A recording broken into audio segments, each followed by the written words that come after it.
ونعوذ بالله من شرور أنفسنا ومن سيئات أعمالنا من يهده الله فلا مضل له ومن يضلله فلا هادي له ونشهد أن لا إله إلا الله وحده لا شريك له ونشهد أن سيدنا ومولانا محمدا عبده ورسوله صلى الله تعالى عليه وسلم أما بعد فأعوذ بالله من الشيطان الرجيم بسم الله الرحمن الرحيم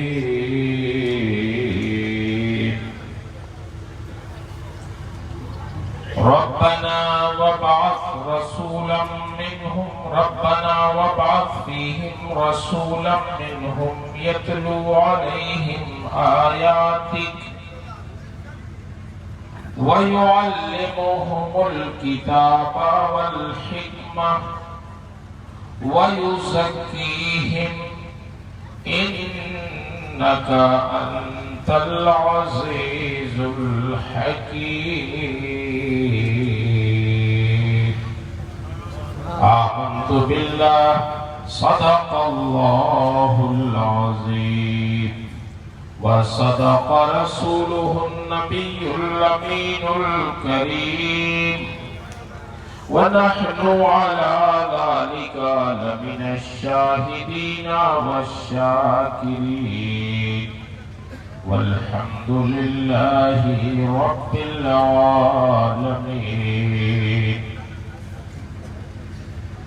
انتہائی عقیدت و محبت اور احترام کے ساتھ بارگاہ رسالت مآب صلی اللہ تعالی علیہ وسلم میں درود شریف کا نذرانہ پیش کریں. اللہم صلی علی سیدنا و مولانا محمد معدن الجود والکرم وآلہ وبارک وسلم صلاة وسلاما علیک یا رسول اللہ. معزز حاضرین سامعین، یہ ہماری اور آپ تمام حضرات کی مشترکہ سعادت مندی اور خوش نصیبی ہے کہ ہم اور آپ اس وقت ایک روحانی عرفانی بابرکت مجلس میں حاضر ہیں. اللہ کا شکر ہے اس نے ہمیں اور آپ کو ایسی مجلس میں اکٹھا فرما دیا ہے.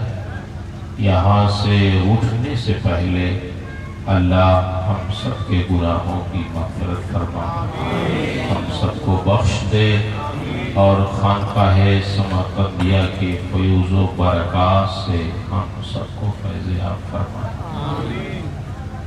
آپ حضرات بہت خوش نصیب ہیں کہ اس خانقاہ سے وابستہ ہیں. سلسلہ نقشبندیہ یہ بہت قریب تر سلسلہ ہے جس میں لوگ منزل مقصود تک جلدی پہنچ جائیں. بڑے بڑے علماء اس سلسلے سے وابستہ تھے. ایک زمانہ تھا جب مولانا جامی اپنے علم و فضل کے اعتبار سے بہت پہچانے جاتے تھے، تو ان کو بھی ضرورت پڑی تھی سلسلے نقشبندیہ کے پیر.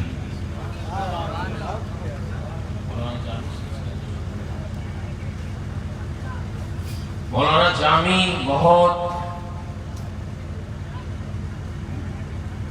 صائم النہار قائم اللیل شخصیت تھے، عالم بھی تھے بہت بڑے اور عبادت گزار بھی تھے۔ ایک ایک مہینے مسلسل روزہ رکھتے تھے، مسلسل روزہ رکھتے تھے۔ ایک مہینے کا روزہ رکھا، ایک ہوٹل میں گئے کھانا کھانے، تو ہوٹل والے نے کہا کہ پہلے پیسہ جمع کیجئے پھر کھانا ملے گا۔ پیسہ جمع کروا لیا اور یہ بیٹھ گئے کھانے کے انتظار میں، سب کو کھانا مل گیا، علامہ جامی کو نہیں ملا۔ تو یہ غصے میں اٹھے اور اس کے مالک سے کہنے لگے کہ ایک مہینے کا مسلسل میں نے روزہ رکھا اور پیسہ بھی تم نے اکٹھا لے لیا، جمع کروا لیا، اور کھانا نہیں دے رہے ہو تم اے روزے سے۔ تو اس نے کہا مولانا کیا آپ نے میرے اوپر کوئی احسان کیا روزہ رکھا؟ روزہ آپ نے اپنے لیے رکھا، آپ کا حصہ یہاں نہیں ہے، آپ کا حصہ سمرقند میں خواجہ عبید اللہ احرار کے پاس ہے، وہاں جائیے۔ آپ نے جو روزہ مسلسل رکھا ہے نا، اس سے آپ کا نفس بہت موٹا ہو، کبھی کبھی علم سے بھی نفس موٹا ہو جاتا، کبھی کبھی عبادت سے بھی نفس موٹا ہو جاتا، اللہ محفوظ رکھے۔ تو اس ہوٹل کے مالک نے کہا آپ کا نفس موٹا ہو گیا ہے، اس کو دبلا کرنے کی ضرورت ہے۔ تو علامہ جامی نے کہا یہ دبلا کہاں ہوگا؟ تو کہا سمرقند میں خواجہ عبید اللہ احرار کے وہاں آپ کا حصہ رکھا ہے، وہیں آپ کا نفس دبلا ہے۔ تو انہوں نے اپنا بڑھیا بستر باندھا اور سمرقند میں خواجہ عبید اللہ احرار صاحب کشف بزرگ تھے، ان کو پتہ چل گیا کہ علامہ جامی اپنا بڑھیا بستر لیے آ رہے ہیں، تو اپنے خادم سے کہا جاؤ ان کا استقبال کرو اور کھانا لے کے جاؤ۔ تو وہ خادم سونے کے برتن میں کھانا لے کے آئے۔ علامہ جامی کو پیش کیا تو انہوں نے کہا استغفر اللہ، سونے کے برتن میں کھانا نبی کریم صلی اللہ علیہ وسلم نے منع فرمایا ہے، میں اس میں کھانا نہیں۔ پیر لوگ بھی نا کبھی آزماتے ہیں، دیکھیں حضرت صاحب کہاں تک ہیں پہنچے۔ علامہ جامی سمجھ گئے یہ امتحان ہے۔ خواجہ عبید اللہ احرار نے کہا تھا کہیے گا کھانا ہو تو کھائیں اور نہیں تو جائیں، یہ سمجھ گئے۔ تو اس میں سے کھانا نکالا، پتھر پہ رکھا، پھر پتھر سے اٹھا کے سونے کے برتن سے کھانا نکال لیا، کیونکہ منع ہے اس میں کھانا۔ اللہ کے رسول صلی اللہ علیہ وسلم نے سونا اور ریشم اس امت کے مردوں کے لیے حرام ہے۔ جیسے ہی ایک لقمہ ڈالا تھا علامہ جامی نے اس کھانے سے، تو دل کی دنیا روشن ہو گئی، اور جو نفس موٹا تھا وہ دبلا۔ سلسلہ نقش بندیہ کے حکم خواجہ عبید اللہ احرار، میں نے یہ جب سنا مجھے بڑی عقیدت ہوئی خواجہ عبید اللہ احرار سے، کیا شان تھی بزرگ۔ تو یہ ضرورت تو علماء کو بھی پڑتی ہے کہ جائے کہ عوام۔ اللہ تعالی اس خانقاہ کے فیض و برکات کو عام و تام فرمائے۔ میری ملاقات بہت دن کے بعد پیر طریقت رہبر شریعت حضرت علامہ مولانا سید شمس اللہ جان صاحب سے ایک زمانے کے بعد ہوئی ہے، لیکن طالب علمی کے زمانے میں جیسے نورانیت تھی، آج اس سے کہیں زیادہ ان کے چہرے پہ نورانیت۔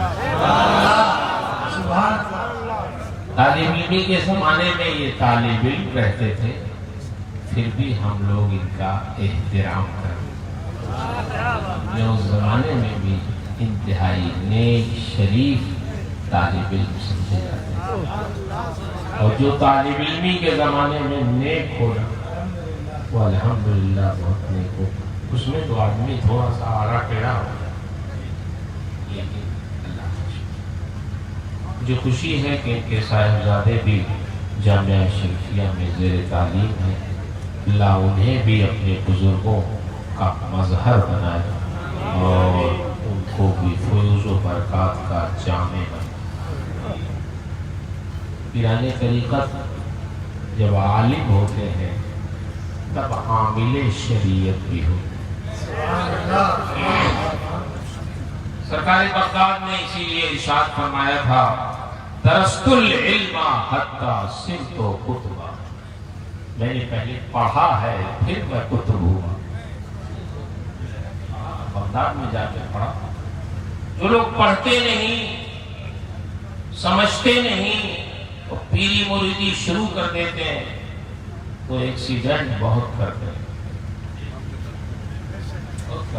اچھا آپ لوگ سیدھے سادے ہو، ہر پیر کے ہاتھ پہ ہاتھ دے دیتے۔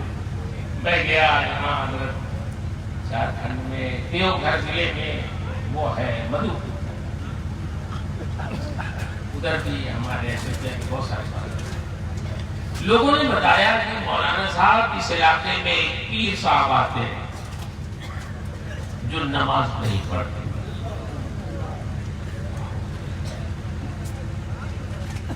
اور دلیل کیا دیتے ہیں وہ دلیل کیا دیتے ہیں اپنے نماز نہ پڑھنے کے، اس زمین پر ہم نماز کیا پڑھیں؟ اس زمین کا کوئی حصہ ایسا نہیں ہے جس پر ابلیس نے سجدہ نہ کیا ہو، ابلیس نے اس زمین کو سجدے سے اپنے ناپاک کر دیا۔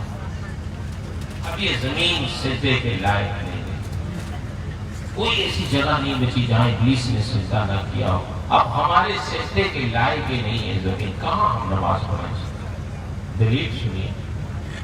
میں نے لوگوں سے کیا تم لوگ جواب دیتے ہو پیر صاحب؟ اس کے لیے کسی عالم کی ضرورت نہیں ہے کہ وہ آ کے پیر صاحب سے مناظرہ کرے، نہیں، تم لوگ خود جواب دے سکتے۔ اتنا جلسہ سنتے ہو، مولانا لوگوں کی تقریر سنتے ہو، تو جواب تو ایسے جاہلوں کا تمہیں دینا چاہیے۔ کم سے کم اور کچھ نہ کہہ سکو تو پیر صاحب سے اتنا تو کہہ سکتے ہو کہ پیر صاحب آپ کے لیے یہ زمین نجس ہو گئی ہے، اسی زمین پہ تو سید الانبیاء نماز پڑھتے تھے، اسی زمین پہ تو صحابہ کرام نماز پڑھتے تھے، اسی زمین پہ تابعین نماز پڑھتے تھے، اسی زمین پر محدثین نماز پڑھتے تھے، اسی زمین پر اولیاء کاملین نماز پڑھتے تھے، اسی زمین پر حضور غوث الاعظم نماز پڑھتے تھے، اسی زمین پر خواجہ غریب نواز نماز پڑھتے تھے، اسی زمین پر آج تک پوری امت مسلمہ نماز پڑھتی ہے۔ آپ کے لیے زمین نجس ہو گئی ہے؟ نہیں، زمین نجس نہیں ہوئی ہے، آپ نجس ہو گئے۔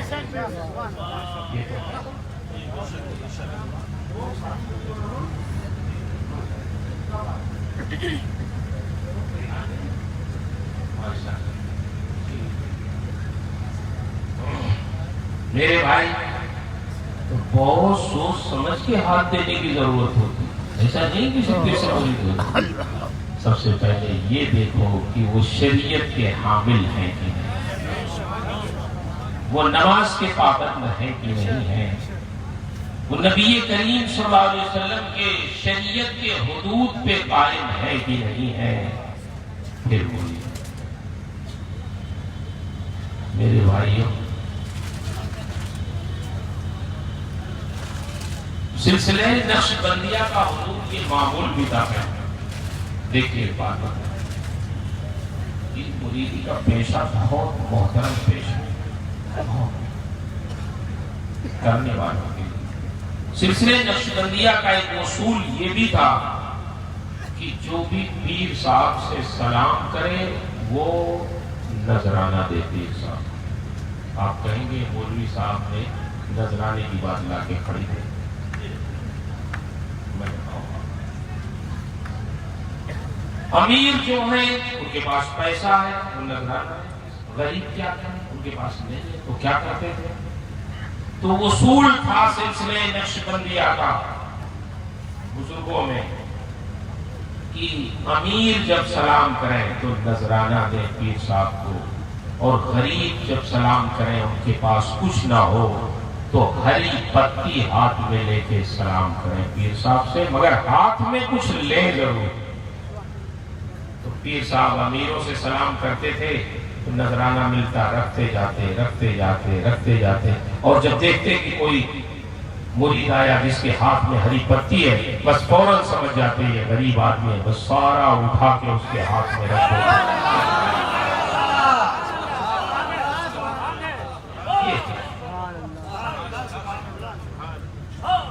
یہ مطلب نہیں تھا کہ پیر صاحب نذرانے کے لیے پیری ہوئی تھی، نہیں نہیں، وہ بھی آپ کی ضرورت کے لیے ہے.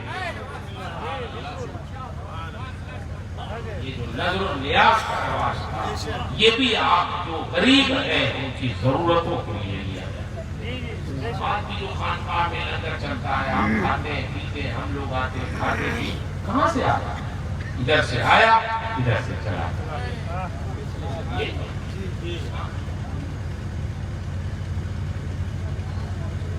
اور پیر کو پردہ پوش بھی ہونا چاہیے. پردہ پوش اس لیے کہ مرید کسی سے اپنی ضرورت کہے نہ کہے، پیر سے اپنی ضرورت. حضور بیٹی شادی کے لائق ہو گئی ہے، حضور میں مقروض ہو گیا ہوں، حضور میں بہت قرض دار ہو گیا ہوں، کچھ دعا کر دیجئے. پیر ہی سے نہ آدمی کہتا ہے، بولے کس سے کہتا ہے؟ تو پیر کا مطلب یہ نہیں ہے کہ اب وہ سب سے کہتا جائے فلاں صاحب بڑے قرض دار ہو گئے، فلاں صاحب کی بیٹی شادی کے لائق ہو، ان کے پاس پیسہ ہے. نہیں نہیں، پیر بھی ایک باپ کی حیثیت سے پردہ پوش ہو. ڈاکٹر اقبال جو شاعر مشرق کہلاتے ہیں، لاہور کے رہنے والے تھے، تو ان کے یہاں ایک پیر صاحب آئے. تو ان کے ایک مرید کو اطلاع ہوئی کہ ہمارے پیر صاحب تشریف لائے ہیں، تو وہ وہاں سے ملنے آئے. ڈاکٹر اقبال بھی بیٹھے ہوئے تھے، پیر صاحب کے پاس ملنے آئے وہ، تو انہوں نے اپنی پریشانی بیان کی. حضور بیٹی شادی کے لائق ہو گئی ہے اور میں 100 روپے کا اس وقت مقروض ہو گیا. اس زمانے میں 100 روپے کا مقروض ہونا بہت بڑی بات ہے. 100 روپے کا میں مقروض ہو گیا. پیر صاحب نے دعا کیا، ان کا حضور دعا کر دے، بچی کا کوئی رشتہ مل جائے، قرض سے رہائی مل جائے. تو پیر صاحب نے دعا کیا، اور جب وہ مرید جانے لگا تو اس نے اپنی جیب میں ہاتھ ڈالا تو 10 روپیہ نکالا اور پیر صاحب کو اس نے دیا. پھر وہ جانے لگا تو ڈاکٹر اقبال ہنسنے تو چلا گیا مرید. تو پیر صاحب نے کہا ڈاکٹر صاحب کیوں ہنس رہے تھے آپ؟ کہا حضور میں نے دیکھا کہ آپ کی دعا کتنی جلدی قبول ہو گئی. کہا کیسے؟ کہا مرید آیا تھا تو پہلے 100 روپے کا مقروض تھا، جب جانے لگا دعا کرا کے تو 110 روپے کا مقروض. تو میرے بھائیوں، پیر کا کام ہے پردہ پوشی کرنا. اور بڑے بڑے ہمارے بزرگان دین جو پیرانے طریقت ہوتے تھے، ان کے اندر خدمت خلق کا جذبہ بہت زیادہ. حضور غوث الاعظم سیدنا شیخ عبد القادر جیلانی رضی اللہ تعالی عنہ، جن کی کرامتیں تواتر کی حد تک ہے، یہ خدمت خلق کو فرماتے ہیں کہ اقرب طرق اللہ ہے، اللہ تک پہنچانے کا سب سے قریب کا راستہ اللہ کے مخلوق کی خدمت ہے. خدمت آپ ہے. پھر دیکھیں کیسے اللہ کرتا ہے۔ حضرت غوث الاعظم محبوب سبحانی کے زمانے میں بغداد میں ایک شخص اتحاد سے جبے کا بہت قیمتی کپڑا تیار کر کے بغداد میں لے کے آیا۔ جب اس نے تیار کیا تو اپنے گھر والوں سے کہا یہ کپڑا بہت قیمتی ہے، یہ اتحاد میں کوئی نہیں خرید پائے گا، بڑا مہنگا ہے، اس کی قدردان شہر بغداد میں لوگ ہیں جہاں پیسے والے ہیں، پڑھے لکھے ہیں، کپڑے کی اہمیت سمجھتے ہیں، میں یہ کپڑا وہاں لے جا کے بیچوں گا اور جب بک جائے گا تو اپنے بیوی بچوں سے یہ اس نے وعدہ کیا تھا کہ تم لوگوں کے لیے کھانے پینے ضرورت کا سامان لے کے آؤں گا۔ سب خوش تھے، بیوی خوش تھی، بچے خوش تھے۔ ہمارے باپ شہر بغداد جا رہے ہیں کپڑا بیچنے، واپس آئیں گے تو ہمارے لیے بہت کچھ لائیں گے۔ بیوی خوش تھی، ہمارا شوہر جا رہا ہے تجارت کرنے، واپس آئے گا تو بہت کچھ لائے گا۔ ماں باپ خوش تھے، ہمارا بیٹا جا رہا ہے ضرورت کی چیزیں ہمارے لیے فراہم کرے گا۔ وہ شخص بغداد میں گیا، آواز لگایا، لوگ آتے تھے کپڑا دیکھتے تھے اور کپڑا دیکھتے تھے تو پسند آتا تھا، کپڑا بہت قیمتی کپڑا ہے، لیکن جب قیمت اس کی پوچھتے تھے تو اتنا مہنگا لگتا تھا کہ لوگ پھر آہستہ سے چلے جاتے، کسی نے اس کا کپڑا نہیں خریدا۔ حتیٰ کہ خلیفہ بغداد کو معلوم ہوا کہ ایک شخص جبے کا قیمتی کپڑا لایا، دیکھا اس نے تو پسند تو آیا، قیمت جب پوچھا تو اس کو بھی مہنگا لگا، اس نے بھی نہیں خریدا۔ وہ شخص مایوس پھر اپنے وطن لوٹنے لگا۔ کسی نے حضور غوث الاعظم کی بارگاہ میں ایسے ہی رسماً عرض کر دیا کہ حضور ایک مسلمان جبے کا قیمتی، کہو چلو تمہارا کپڑا شیخ عبد القادر جیلانی خریدے۔ لوگ نکلے تلاش کرنے، مریدین ملا ہوا، اس سے کہا چلو تمہارا کپڑا شیخ عبد القادر جیلانی خریدے۔ اس نے کہا یار خلیفہ بغداد نے جب نہیں خریدا تو یہ شیخ صاحب کیا خریدیں گے، پیر فقیر آدمی ابھی کہہ دیں گے، یہ بھی کہہ دیں گے مہنگا، مجھے کیا پریشان کرو، مجھے جانے دو۔ میرا دل ٹوٹ گیا۔ لوگوں نے کہا نہیں، ہمارے شیخ جو کہتے ہیں وہ کرتے ہیں، تمہیں چلنا ہوگا۔ لے کے آئے اسے، وہ آیا، حضرت نے فرمایا ہم نے سنا ہے تم نے کوئی جبے کا قیمتی کپڑا تیار کیا۔ اس نے کہا حضور یہ میں نے۔ فرمایا دیکھنے کی کوئی ضرورت نہیں، پیسہ بتاؤ کتنا، کپڑا رکھ دو، پیسہ بتاؤ۔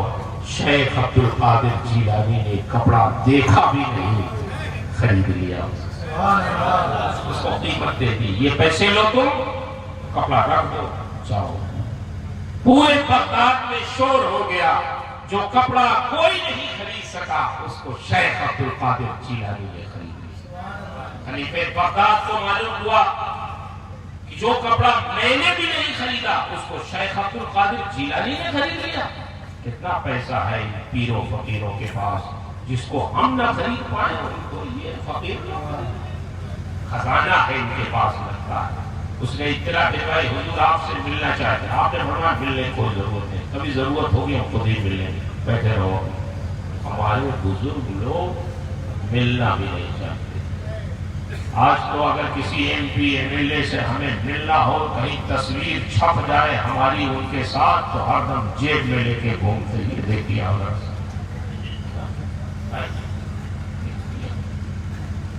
لیکن ہمارے بزرگان دین تھے وہ ملنا بھی نہیں چاہتے۔ خلیفہ ہارون رشید جیسے لوگ جب حج کرنے گئے تو فضیل بن عیاض کے بارے میں سنا کہ وہ حج کرنے آئے ہیں، تو ہارون رشید نے کہا اطلاع بھیجوائی، خادم سے کہا کہ میں ملنا چاہتا ہوں۔ تو انہوں نے کہا نا حج کرنے آئے ہو کہہ دو حج کریں، ملنے کی کوئی ضرورت نہیں، نہ اپنا ٹائم ضائع کرے گا۔ خلیفہ لوگوں کو اجازت نہیں دیتے۔ ہارون رشید نے کہا اچھا اجازت نہیں دیتے، بغیر اجازت چل کے ملتے ہیں۔ خادم سے کہا رات میں چلو بتاؤ کون سا حجرہ ہے۔ رات میں گئے، خلیفہ ہارون رشید کا یہ کمرہ ہے، کمرے کو دھکا دیا، اور دروازہ زبردستی کھولا ہارون رشید نے. اندر سے آواز آئی, کون؟ کہا ہارون رشید. بس انہوں نے چراغ بجھا دیا, اندھیرا ہو گیا تاکہ ہارون رشید حضرت فضیل بن عیاض کو پانا. ٹٹول کے نکالا ہارون رشید نے, حضور کیا کر رہے ہیں؟ چراغ جلوایا, پھر کہا حضور مل لیجیے ہم سے, ہمیں نصیحت کر دیجیے, کیسے ہم ملک چلائیں گے؟ آپ ہمیں نصیحت نہیں کریں گے پھر ہم کیسے چلائیں گے؟ تو لوگ ملنا نہیں چاہتے. سرکار بغداد نے فرمایا آپ رہیے ہوئے, ہم ملیں گے. ٹیلر کو بلایا, کہا یہ کپڑا لے جاؤ, اس کا جبہ سل. لے گیا جبہ سلنے. جب غوث پاک کا تو اس نے اطلاع بھجوائی کہ حضور آستین کا کپڑا کم ہو گیا ہے, آستین بہت چھوٹی ہو رہی ہے, تھوڑا سا کپڑا اور منگوا دیجیے. آپ نے فرمایا وہ دیہات سے ایک آدمی بیچنے لایا تھا, میں نے خرید لیا, اب وہ تو چلا گیا, معلوم نہیں کس جگہ کا تھا, اب وہ کپڑا ملنا نہیں ہے, تم اس میں پیوند لگا. اس نے کہا حضور پیوند اس نہ کلر کا کپڑا نہ اس جنس کا کپڑا, آپ کا جوتا خراب ہو جائے گا, وہ بھی آستین. پیوند لگائیں تو نمایاں رہے گا, خراب ہو جائے گا. آپ نے فرمایا سنو, تم کو پہننا ہے کہ عبد القادر کو پہننا ہے؟ تمہیں اپنی مزدوری لینی ہے تو سلو, اپنی مزدوری لو, مجھے نہ پہننا ہے. کہا حضور پھر لگاؤں کون سا اس میں پیوند؟ تو آپ نے فرمایا ٹاٹ کا پیوند لگا. ٹاٹ کا پیوند. ہمارے جوتے میں کوئی ٹاٹ کا پیوند لگا دے پھر دیکھیں کیسا سناتے ہیں. مولوی لوگ جو سناتے ہیں ان کی سخت بات ہے, خبیث مردود جو کہتے ہیں. اس نے کہا ٹاٹ کا پیوند؟ کہا ہاں ٹاٹ کا پیوند عبد القادر کو پہننا ہے, حکم ہے میرا, لگا دو. ٹاٹ کا پیوند آستین میں لگا دیا.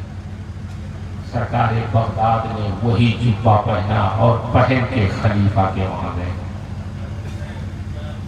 خلیفہ نے بڑا اعزاز کیا, اور پھر جب گفتگو چلی تو اس نے وہ بات شروع کی کہ حضور ہم نے سنا ہے جو کپڑا بغداد میں کوئی نہیں خریدتا اس کو آپ جیسا شیخ اور فقیر خریدتا, نہ پیسہ آپ کے پاس.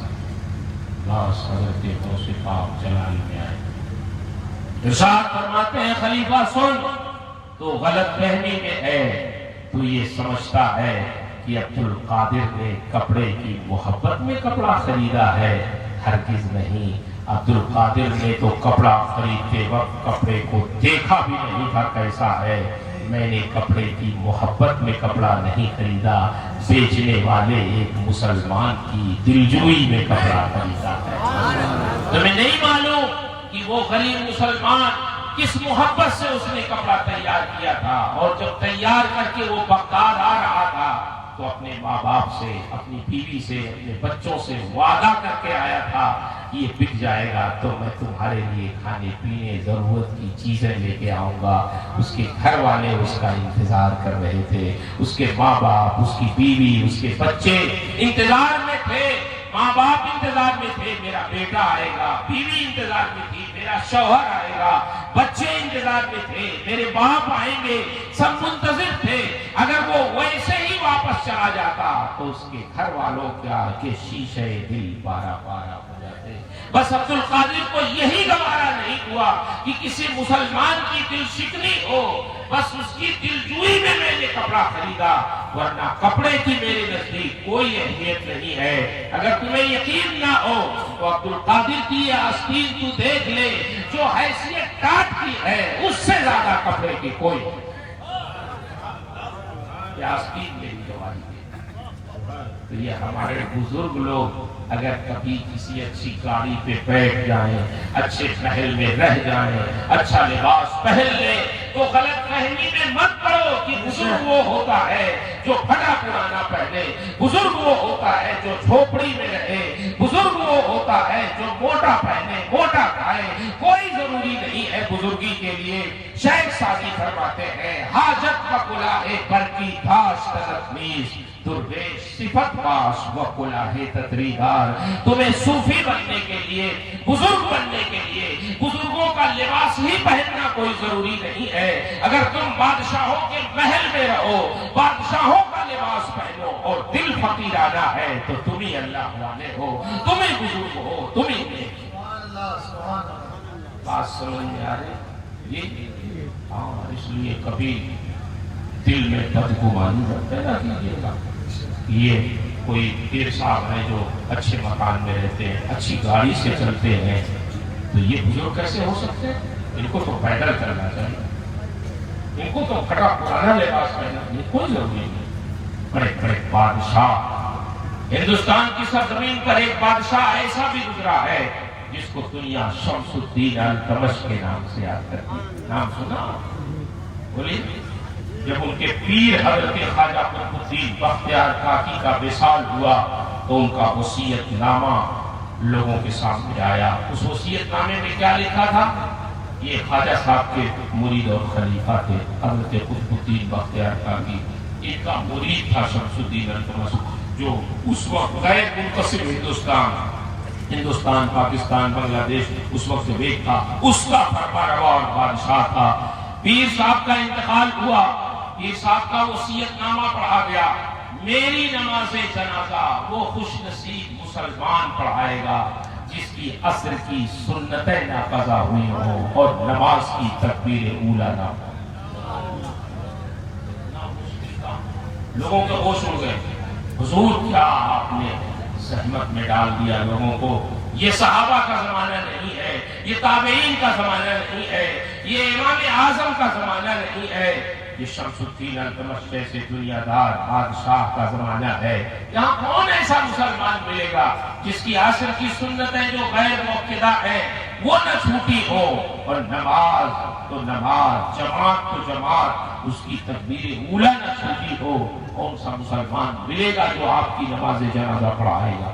لیکن جب یہ وصیت نامہ ان کے مرید شمس الدین التمش بادشاہ کے ہاتھ میں آیا، پڑھا شمس الدین التمش نے، تو انہوں نے صفوں سے آگے نکل کے کہا میرے پیر نے میرا راز فاش کر دیا.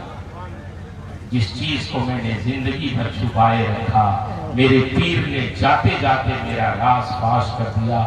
اور اس نے اعلان کیا، یہ لوگوں سنو، میں کسی فخر کی بنیاد پہ نہیں، تحدیث نعمت کے طور پہ اللہ کا شکر ادا کرتے ہوئے یہ بات کہتا ہوں کہ میں وہ خوش نصیب مسلمان ہوں جس کی عصر کی سنتیں نہ قضا ہوئی ہے، نماز کی تکبیر اولی نہ فوت ہوئی ہے.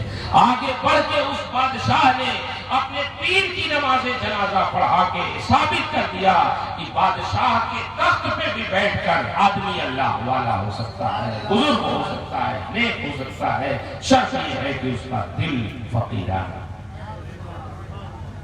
بات سمجھ میں آ رہی ہے حضرات؟ تو اللہ کے محبوب بندوں سے محبت یہ ہم سب کا شیوا ہے. بدگمانی کبھی نہیں آنی چاہیے، ورنہ جو فیض پہنچتا ہے وہ فیض سب رک جائے. نقصان پیر صاحب کا نہیں ہوگا، نقصان ہمارا آپ کا ہوگا جو عقیدت مند ہے. یہ عقیدت رکھیے، عقیدتوں کا صلہ ملتا ہے، اور ہمارا مذہب اہل سنت تو عقیدت. میں نے جو آیت پڑھی ہے اس آیت میں یہی دو چیزیں ہیں. حضرت ابراہیم نے جو دعا کی تھی ربنا وابعث فیہم رسولا منہم یتلو علیہم آیاتک، اللہ ایک رسول بھیج دے ہمارے خاندان میں کہ جو رسول آئیں تو تیری آیتوں کی تلاوت کریں. وَيُعَلِّمُهُمُ الْكِتَابَ وَالْحِکْمَةَ، وہ رسول کتاب الہی سکھائیں، حکمت اور دانائی سکھائیں، حدیث سکھائیں، فقہ سکھائیں. وَيُزَكِّيهِمْ، علم بھی سکھائیں، حکمت بھی سکھائیں.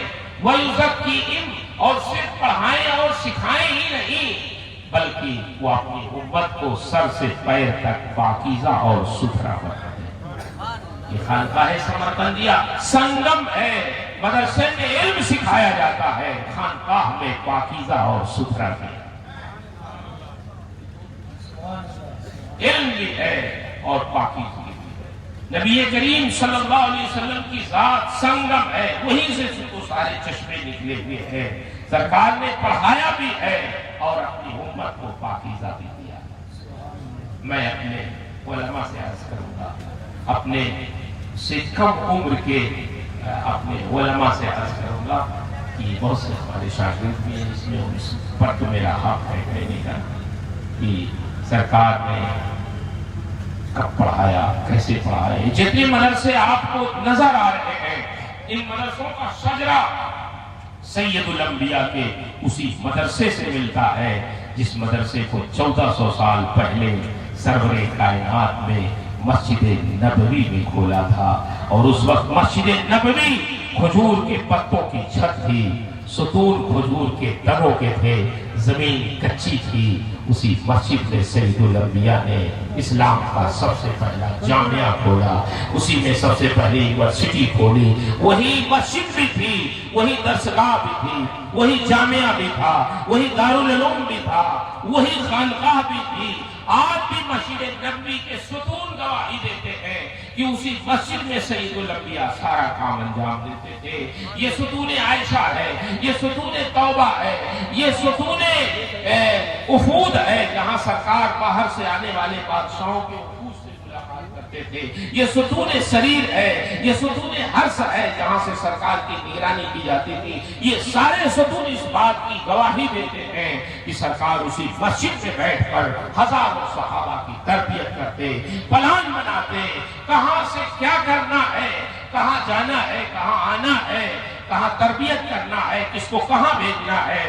اس مسجد میں بیٹھ کر سید الانبیاء نے اپنے صحابہ کو پڑھایا۔ پڑھنے والوں میں آپ کو میں بتاؤں مختلف ذوق کے طلبہ تھے، ایک فن کے طالب علم نہیں تھے۔ کسی یونیورسٹی میں، کسی کالج میں، کسی دارالعلوم میں، کسی مدرسے میں استاذ ایک فن کا ماہر ہوتا ہے، کوئی حدیث پڑھاتا ہے، کوئی فقہ پڑھاتا ہے، کوئی یونیورسٹیوں میں حساب پڑھاتا ہے، جغرافیہ پڑھاتا ہے، کوئی زبان پڑھاتا ہے، کوئی انگلش پڑھاتا ہے، ایک فن کا ایک استاذ ہوتا ہے۔ لیکن مسجد نبوی میں بیٹھ کے سید الانبیاء اکیلے پڑھا رہے ہیں، اور پڑھنے والے حضرت ابو بکر جیسے لوگ ہیں، حضرت عمر جیسے لوگ ہیں، حضرت عثمان جیسے لوگ ہیں، حضرت علی جیسے لوگ ہیں۔ یہ نبی کریم سے خلافت کی تعلیم حاصل کر رہے ہیں۔ اس مسجد میں پڑھنے والوں میں حضرت ابو عبیدہ بن جراح جیسے لوگ ہیں، حضرت سعد بن ابی وقاص جیسے لوگ ہیں، حضرت خالد بن ولید جیسے لوگ ہیں کہ جس جنگ میں چلے جائیں فتح و نصرت ان کا مقدر بن جائے۔ یہ نبی سے سپہ سالاری کی تعلیم حاصل کر رہے ہیں۔ اس مسجد میں بیٹھنے والوں میں حضرت ابو ہریرہ جیسے لوگ ہیں، حضرت سلمان فارسی جیسے لوگ ہیں، حضرت عبداللہ ابن عمر جیسے لوگ ہیں، زید بن ثابت جیسے لوگ ہیں، عبداللہ ابن مسعود جیسے لوگ ہیں۔ یہ وہ لوگ ہیں جو نبی سے علم حدیث بھی پڑھ رہے ہیں، علم فقہ بھی پڑھ رہے ہیں۔ اسی مسجد میں رہنے والوں میں حضرت ابو دردہ جیسے لوگ ہیں، حضرت ابو ذر غفاری جیسے لوگ ہیں، جن کے دن روزوں میں کرتے تھے، راتیں نمازوں میں کرتی تھی، جنہیں زمانہ صوفی اسلام اور مسیح اسلام کہتا تھا۔ یہ نبی سے تصوف کی تعلیم حاصل کرتے تھے۔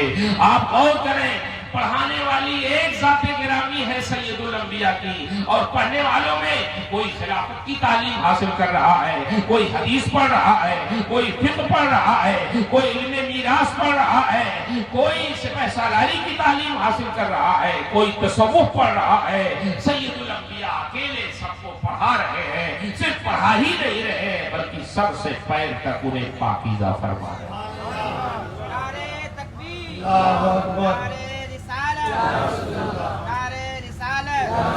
فیضان سرکار حضور عالی، فیضان سرکار حضور عالی، فیضان بابو حضور، فیضان بابو حضور، فیضان حضور حافظ ملت، نبی العراق، نبی العراق، نعرہ تکبیر، نعرہ رسالت۔ اللہ کے رسول صلی اللہ علیہ وسلم نے پہلا دارالعلوم کھولا۔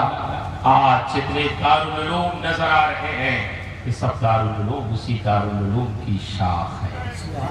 میں اپنے ان علماء سے گزارش کروں گا، آپ کا مقام بہت بلند ہے۔ کیوں؟ اللہ نے آپ کے حصے میں نبی کی میراث رکھی ہے۔ رضینا قسمت الجبار فینا لنا علم وللجہال بالو۔ اللہ کی اس تقسیم میں ہم بہت خوش ہیں کہ اللہ نے ہمارے حصے میں علم رکھا ہے، عوام کے حصے میں مال و دولت رکھا ہے۔ مال کی چوری ہو جاتی ہے، مال کی ڈکیتی ہو جاتی ہے، لیکن علم کبھی چوری نہیں ہوتا، علم کی کبھی رہزنی نہیں ہوتی۔ مال آپ کی تجوری میں رہتا ہے، آپ سفر میں ہوتے ہیں، مال آپ کے گھر میں ہوتا ہے، آپ کے بینک میں ہوتا ہے، ہر جگہ مال نفع نہیں پہنچاتا، لیکن عالم دنیا میں جہاں کہیں جاتا ہے علم اس کے ساتھ جاتا ہے، علم اس کے ساتھ ساتھ رہتا ہے، علم ہمیشہ اس کو بھی نفع پہنچاتا ہے، امت مسلمہ کو بھی نفع پہنچاتا ہے۔ اس لیے نبی کی یہ میراث ہے، تو ہم تو بہت خوش ہیں اس بات پر کہ ہمارے حصے میں نبی کی میراث ہے۔ ایک چیز میں نے جو کہہ دی پھر اس پہ میں نظر ثانی کر رہا ہوں۔ میں نے کہا کہ علم چوری نہیں ہوتا، علم کی رہزنی نہیں ہوتی، نہیں ہو جاتا ہے، علم چوری ہو جاتا ہے، علم کی رہزنی کبھی کبھی ہو جاتی ہے۔ کس عالم کا علم چوری ہوتا ہے؟ کس عالم کے علم پہ رہزنی کی جاتی ہے، ڈکیتی کر دی جاتی ہے، اس کو لوگ لوٹ لیتے ہیں؟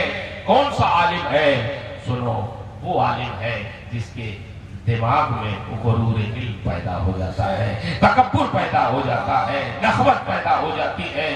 جو عالم یہ سمجھتا ہے کہ اب میرے علاوہ اس شہر میں کوئی نہیں ہے، میں ہی سب سے بڑا عالم ہوں، سب بیوقوف ہے میرے سامنے، سب جاہل ہیں، کچھ نہیں سمجھتے، میں ہی سب کچھ ہوں، میرے سامنے کوئی نہیں ہے، جب یہ غرور پیدا ہو جائے تو اس کا علم چوری ہو جاتا ہے، اس کے علم کی رہزنی ہو جاتی ہے، وہ نور علم سے محروم ہو جاتا ہے۔ پھر ایسے لوگوں کے لیے ضرورت پڑتی ہے کسی مرشد کی، ایسے لوگوں کے لیے ضرورت پڑتی ہے کسی پیر کامل کی، ایسے لوگوں کے لیے ضرورت پڑتی ہے کسی رہنمائے خاص کی جو ان کی تربیت کرے اور ان کے غرور علم سے انہیں نجات دے دے۔ یہی ضرورت ہے خانقاہوں کی والمسجد۔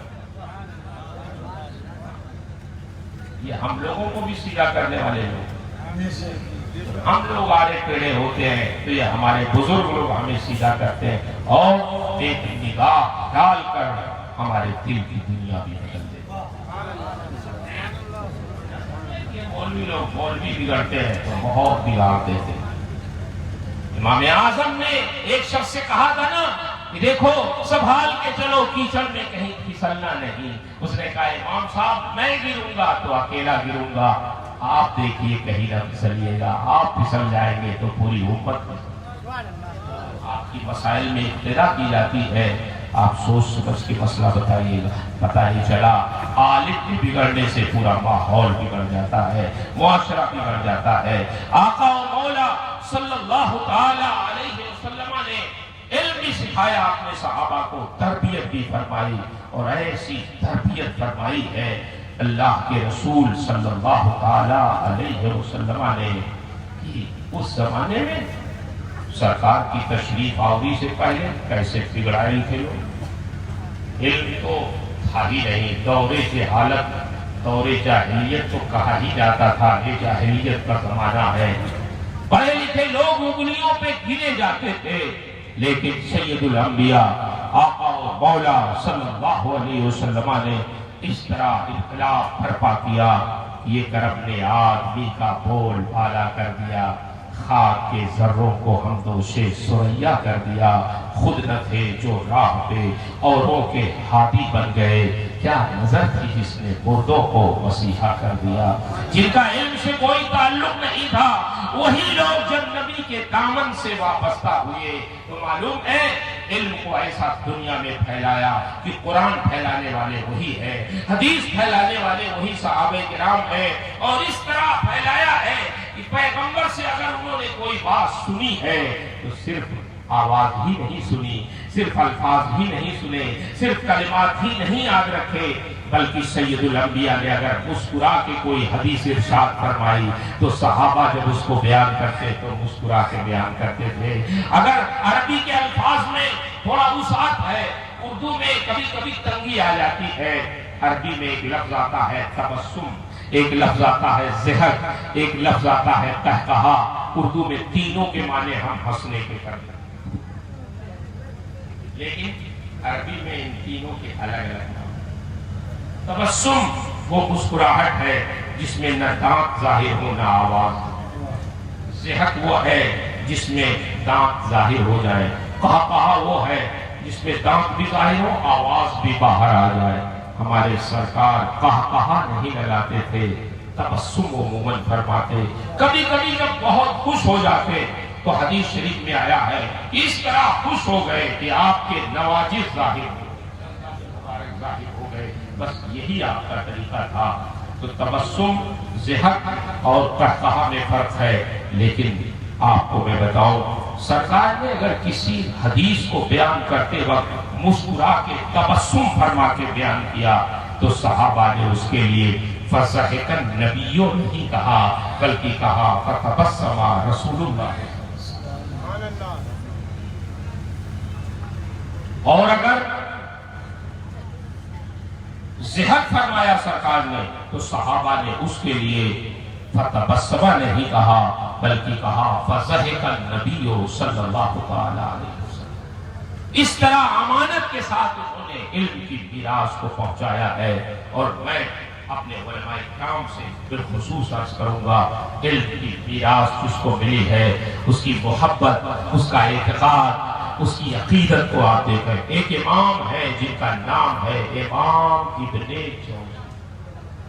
امام ابن جوزی اپنے بھانجے سے شمس الدین سے وہ ذکر فرماتے ہیں، کہتے ہیں کہ شمس الدین ممبر پہ بیٹھ کے مسجد میں ممبر پہ بیٹھ کے بلاتے ہیں، کہتے ہیں شمس الدین یہ میرا ہاتھ تم دیکھو، اس ہاتھ پہ جانتے ہو 30,000 غیر مسلموں نے اسلام قبول کیا،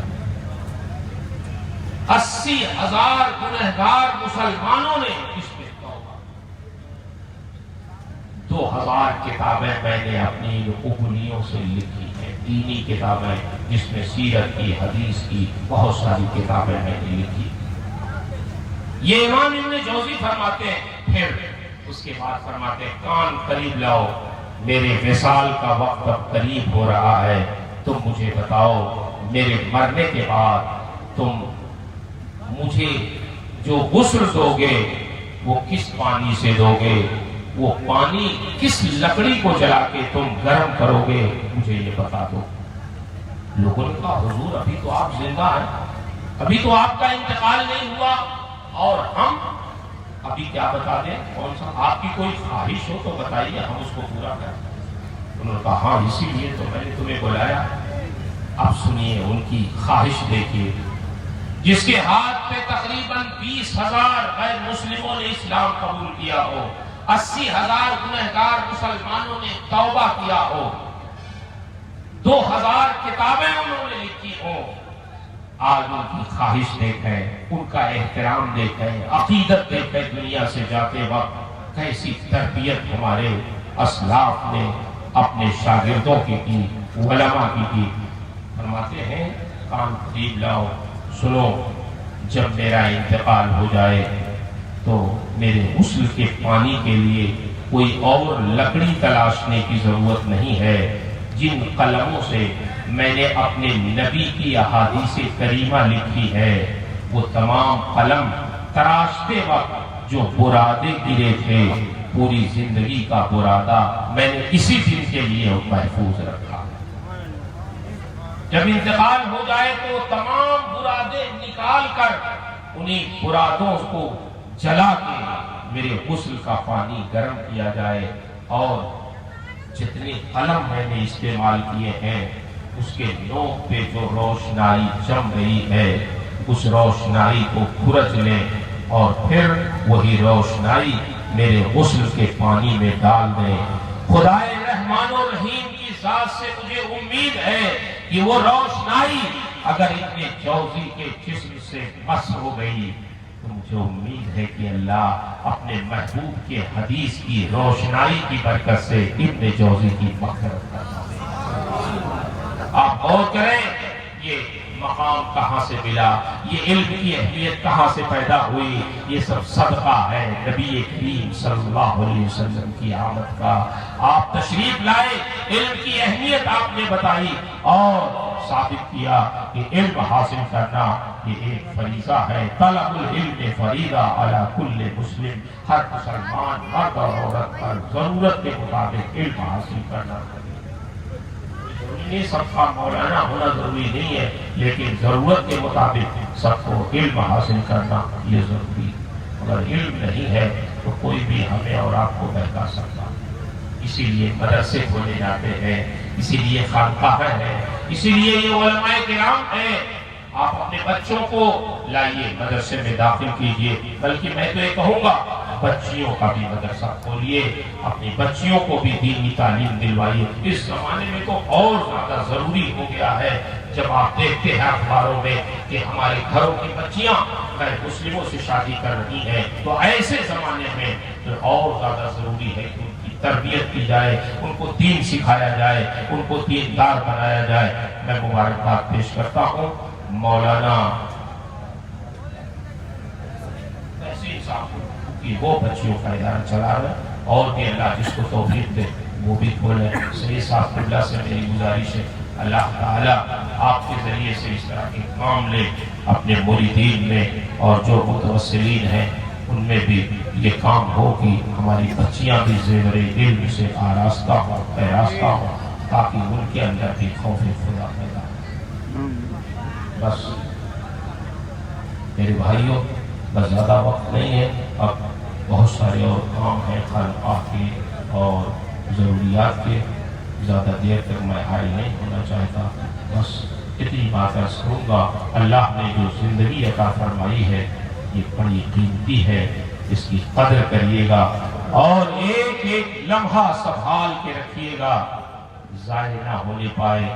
کل تک اگر ہم غافل رہے تو اپنی غفلتوں کو دور کر کے ہمیں اپنے رب کی نعمتوں میں غور کر کے اس کی طرف متوجہ ہونا ہے، اس کا شکر ادا کرنا ہے، اور شکر ادا کرنے کا سب سے بہتر طریقہ وقت پہ نماز ادا کرنا، یہ سب سے بہتر طریقہ۔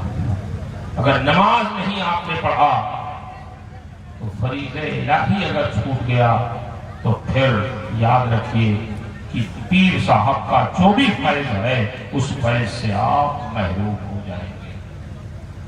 خلاف پیغمبر کسے رہ گزری کہ ہر کس منزل نخواہد رسید، پیغمبر اسلام کے راستے سے ہٹ کر کوئی منزل مقصود تک نہیں پہنچ سکتا، اس لیے آپ اسی راستے پہ چلیں جس راستے پہ ہمارے آقا و مولا چلتے تھے۔ آپ اتنا اہتمام ضرور کریں کہ جماعت کے ساتھ نماز پڑھیں، عشاء کی جماعت اور فجر کی جماعت آپ نے اگر پالی تو یاد رکھیے پوری رات شب بیداری کا ثواب آپ کو دے۔ جس نے عشاء کی نماز جماعت سے پڑھی تھی، فجر کی جماعت بھی اسے مل گئی، تو یاد رکھیے وہ عابد شب زندہ دار ہے اللہ کی بارگاہ میں۔ کتنا اچھا نسخہ ہے، جماعت سے نماز پڑھیے پوری رات کا ثواب پائیے، سوئیے ٹھاٹ سے اور ثواب پوری رات جاگنے کا پائیے، یہ ہماری شریعت میں رکھا ہے۔